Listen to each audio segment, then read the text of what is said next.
Hi everyone, my name is Ryan Cooke. I don't have any dad jokes, but basically I'm a tech lead at Pinterest, and recently we did a lot of work improving our images, so I'm going to show you how we move some metrics by improving images. To give you some background, when I first joined Pinterest, I had the intimidating task of making images better. That was the ticket, that was the description. Figured out from there was kind of the idea. With slightly more context, I'm an Android engineer, and we were moving very international focus, but our Android app had fallen somewhat behind in quality. So we were specifically noticed that Android images were not where they needed to be for an image loading platform. So we wanted to actually see what we could do to make it better. And instead of just moving performance for the sake of performance, we really like to see performance makes the user experience better. So one thing that we really emphasize is that whenever we make a performance change, we want to see improvement to user engagement, a better experience, and not just a smaller number somewhere. Beyond that, we have a very good platform for testing images. We serve 35 billion images every day. So we have a lot of images to serve. Every optimization we make will be felt 35 billion times. That's on all our platforms, but Android too. We also have well over 200 million monthly active users, and we have a very good A/B testing framework. So this allowed us to run a series of A/B tests and really say what image optimizations made differences and which ones just didn't matter and weren't worth the time. I'm sure everybody is intimately familiar with Pinterest, but just for the one-person audience who might not be familiar with it, Pinterest, at its very core, is built to help people find ideas and inspire. It's sometimes hard to describe because it is a lot of different things to a lot of different people. Some people will use it to find recipe ideas. Others will use it for fashion. I often like to, whenever I'm planning a vacation, start pinning ideas about it, and then it uses very sophisticated machine learning to give you similar suggestions, and it can kind of be specialized to whatever you want to use it for. So with this, we're serving a lot of images, and we're trying to make them great. Before kind of diving into what we did, I want to talk about why is image loading even a problem? Why is this something that we didn't spend an hour on and call it done? Well, there's a lot of challenges, specifically on mobile. We're looking at the users at the core. They don't have the images on their phone. We have to get the images to their phone. That's going to take that's data. They're going to have to spend time looking at a placeholder image or something while the image is loading. Some people have very low network qualities. We see that especially focusing international. The screens are different sizes, but they're also different resolutions. So a screen of the same size might be very low resolution, at which point the image is going to look different, and vice versa.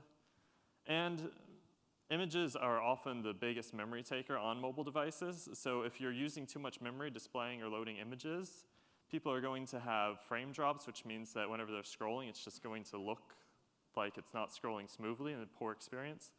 They'll also have crashes, out-of-memory crashes, while the user, it just looks like normal crash. If you ever see an app just crash randomly, there's a good chance it's out-of-memory error, especially in Android. And some people are using Android phones that look like that one on the side, which is always the biggest fear for an Android developer. So before we start, I realize a loading GIF leaves you some expectations of something that's loading. That's just a holder GIF to fill up space, so nothing's loading there, don't worry. Some things just to do basic to get everything right. Make sure you're fetching in the background. Loading images should never block the UI. The user should be able to interact, and that should just not matter if the image is loading or not. Resize, this was covered a good bit earlier. Basically, you want to, in two senses, you want to serve an image as close to what it's going to be displayed at as possible, but also whenever you're displaying the image to the user, if they, say, have 100 pixels to look at it, you don't want to load a 400 pixel image into memory because that's just going to waste a whole lot of memory, and they won't be able to tell the difference. Caching is a lot of the techniques we use to improve things, but the very basic caching on mobile is you should basically have 2 layers of caching. You disk, which is kind of a cold storage. It takes a few hundred milliseconds to load. But people can put as much disk, a lot of images in disk. And then there's memory cache, which is the one that might crash the app if you use it too much. but that will, but if you use it the right amount, it will load the image instantly and people won't have to wait for a full network request. Ideally with this caching, you will not be showing a lot of placeholder images and people will never have to fetch the same image on the network twice. Beyond that, you should have a placeholder. These are all easy, and a lot of the reason that these are all easy to do is because on mobile, there's already great libraries that solve these problems basically out of the box for you. Client side, Glide, Fresco, and Picasso are all great on Android. Pinterest made our own on iOS, Pin Remote Image. The developer of it told me it's great, so I'm gonna trust them on that one. Use those to get started. That will take care of the most important things. So then we got to kind of where we were when we were trying to improve the app. And we had a few things that we just wanted to do better. We want to have less crashes. When we're going international, there is a tendency for older phones, and we would see out-of-memory crashes. So we wanted to reduce the memory usage of images, but we also wanted to have less wait time for users. Earlier, Kit mentioned performance testing, which she made sound easy. It's actually a very tricky challenge in my experience, but a lot of the idea of performance testing is every time somebody does a commit, we load the app, we make sure key things like image loading time, cold starts, transition between screens, does it get any worse between each change to the code base? We use a tool on Android called NimbleDroid for this. It does a lot of things like it runs it multiple times, it keeps the network stable, uses consistent devices. And this allows us to catch just if something gets worse. But at the end of the day, we also had wait time logging where in production we would see if image loading got worse too. And we want to basically reduce both these numbers, make the people see the placeholder images less. And we wanted better image quality. So to get started, one of the first optimizations we made was prefetching. On the left, you can see on a reasonably 4G network, the Pinterest grid loading without prefetching. As you notice, is it your left? Yes. As you notice that there's just a little bit of time people spend looking at not a pin. With prefetching, you do not see that time. The image is already there. We just grab the images as soon as we know the URL. And that's simply kind of how prefetch goes. You know the image, grab it because we know we're probably going to display it to user. There's a few ways you can mess this up. The most obvious is if you don't cancel unneeded requests, the user's network's going to be loading a bunch of images that they don't need. But with this very kind of naive attempt at just grabbing all the images we needed, we saw 4% more pin impressions, which for Pinterest, this is kind of a huge engagement increase. A lot of performance optimizations actually take like 4 to 6 weeks to see engagement changes as people just know that like, you can use the app in different conditions. This we saw day 0. People were seeing 4% more pins. We also saw an increase in daily active users. This was again just kind of people were able to use the app more. And just everything was, people were engaging in kind of all aspects. We did see 10% more out of memory, and you'll see kind of a theme of this. If you're trying to increase the quality, but also decrease the crashes, those don't work well together. We ended up shipping this anyways, just because despite the increase in out of memory crashes, that's 10% on what is a relatively small number. We saw just a whole lot more engagement in the app. So the next thing we tried was kind of improving upon our prefetch logic. What we initially started out with was a very naive, we know you're going to load this page of 25 pins, let's just grab them right away. It could create kind of an awkward experience where they didn't come back in the order that users are looking at. So they might, if they scroll too quickly, they might see a random one while they're waiting for others to load. So instead of grabbing all the images, we just grabbed 4, I think, essentially, basically row size 2 times row size, which changes by device. But in most cases, we grab the next 4 images. This kind of reduces the amount of network you're doing, less unused data, but still grabs what people need. This saw an additional 1% increase in most kind of our core engagements, 1% more repins and general engagement.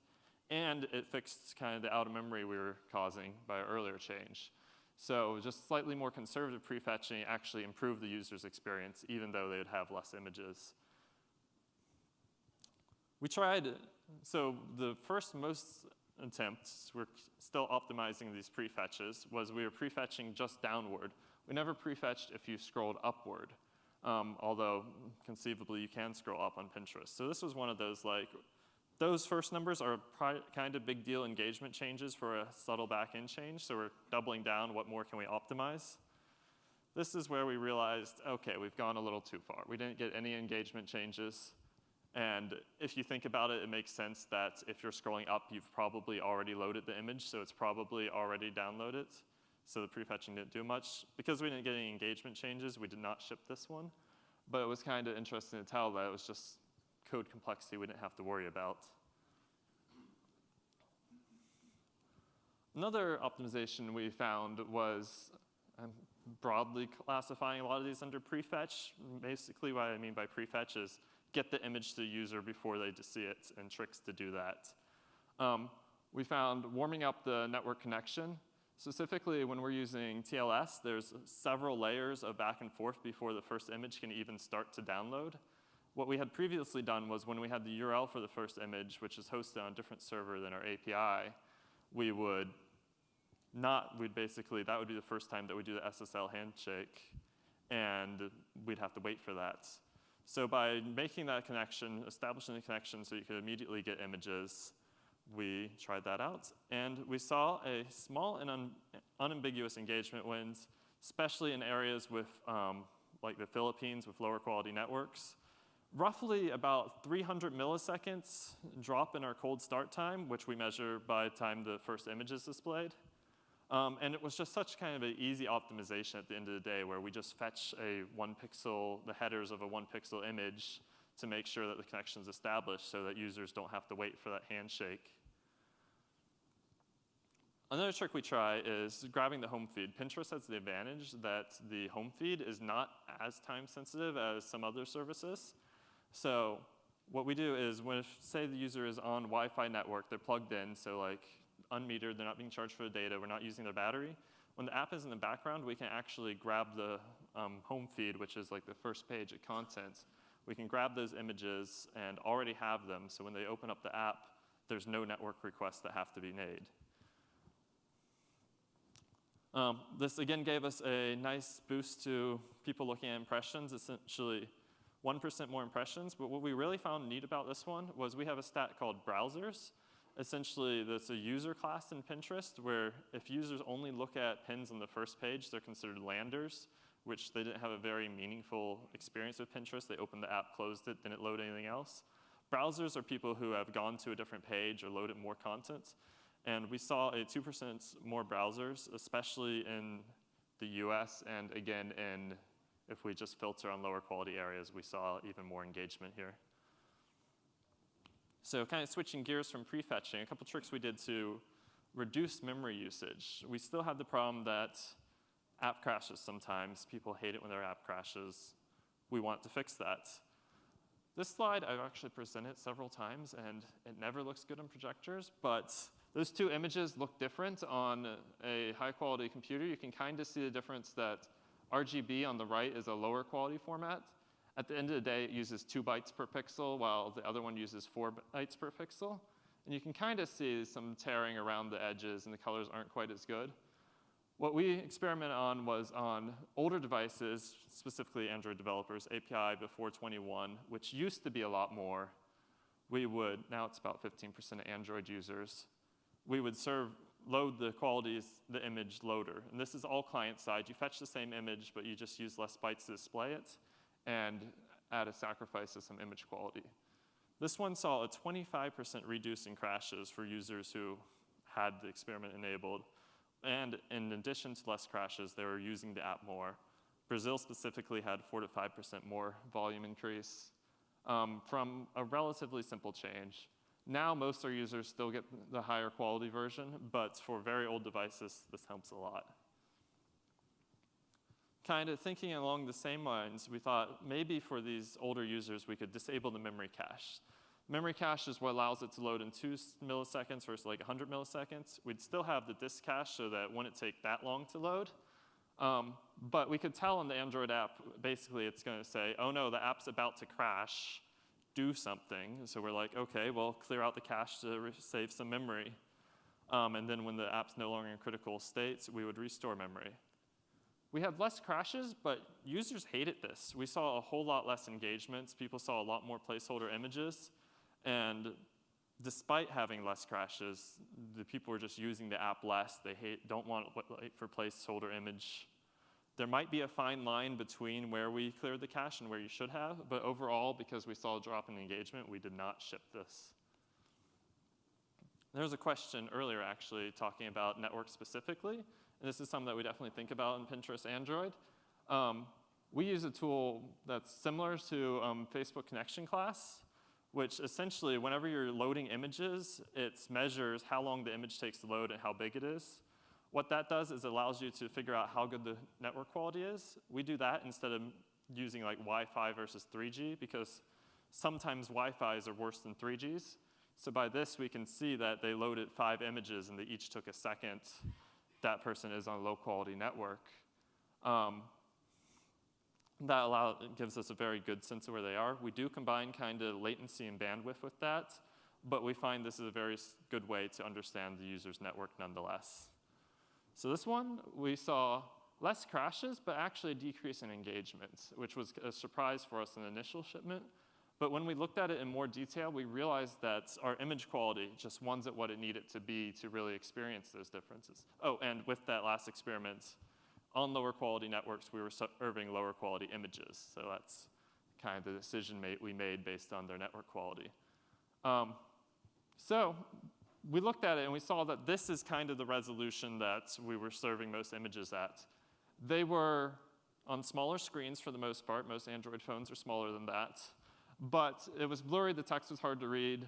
So what we did is we combined the network quality awareness with grabbing images that are as close to the screen resolution they'll be displayed at as we could, with a focus on never resizing the image. So if we already have fetched the image on the app, even if they get a better network or they change resolution by rotating their phone, we would use the image that's already fetched on the phone.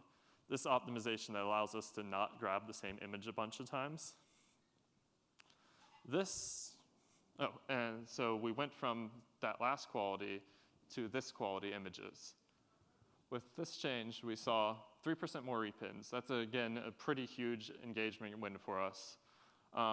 Lots more images, people clicking on images going through. We also saw a lot more crashes.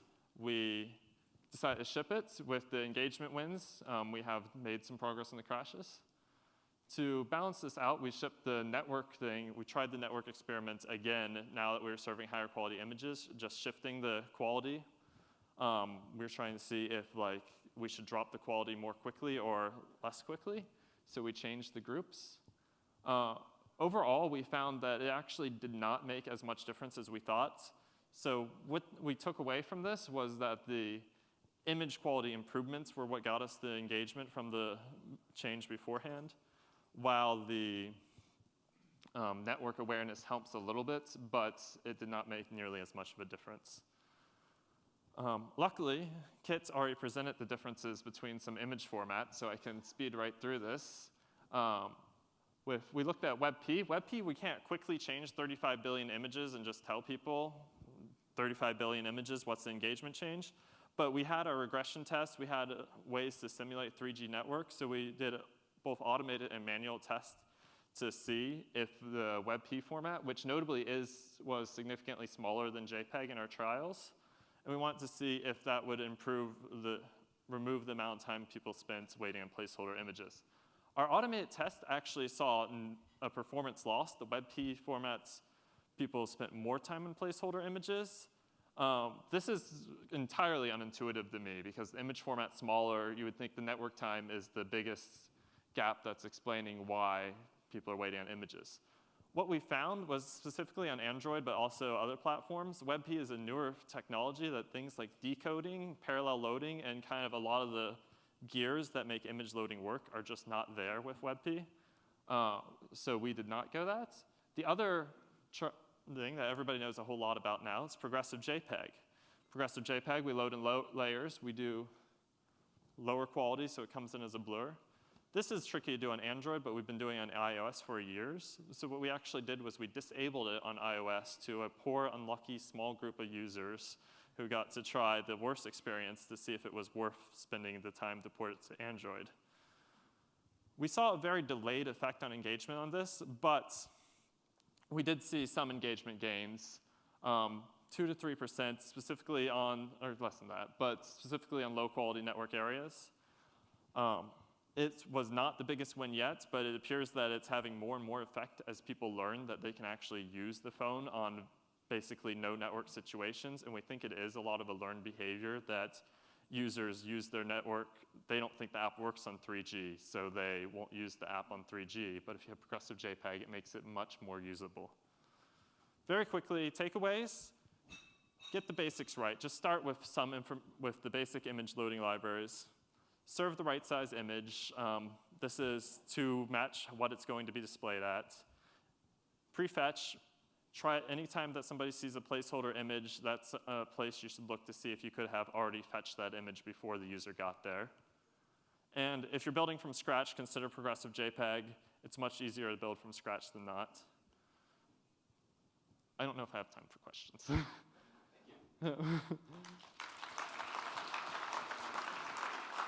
Questions, yeah. Let's do questions? Yeah. All right, told we can do some questions.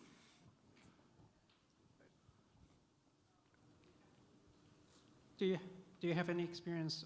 What can you share about the on the iOS platform high efficiency new codec? If you have any to share. I don't personally have any experience. I know the iOS team is loading it, but unfortunately I changed teams after or before we start on that. If you want to give me your email afterwards, I can try to follow up and see how it is. Right now we are very big fans of progressive JPEG though. Yes?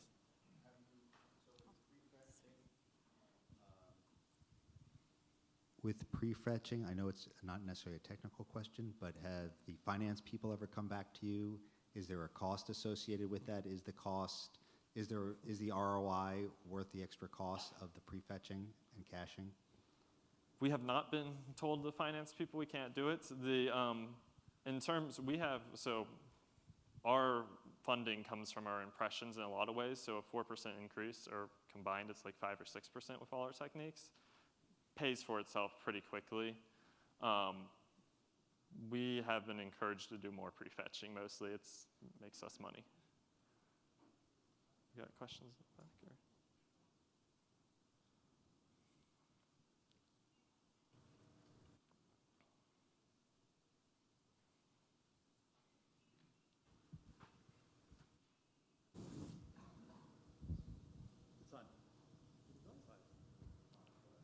Go ahead.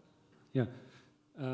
Regarding WebP, maybe one of the issues why you got unintuitive results is that WebP is inherently non-progressive, unlike JPEG, which can be progressive. I definitely think that's a factor to it, in addition to there's some, specifically Android, you can't decode it in parallel as well, but progressive matters a whole lot. And I had a question about the color space. You're using RGB 565 on older devices. Have you considered using YCBCR? I have not personally. I think right now we are moving away from RGB just because there's so few devices. And people are updating. The newer APIs handle it much more, so we can do slightly better image quality. But I am not aware of any experiments done with beyond those two.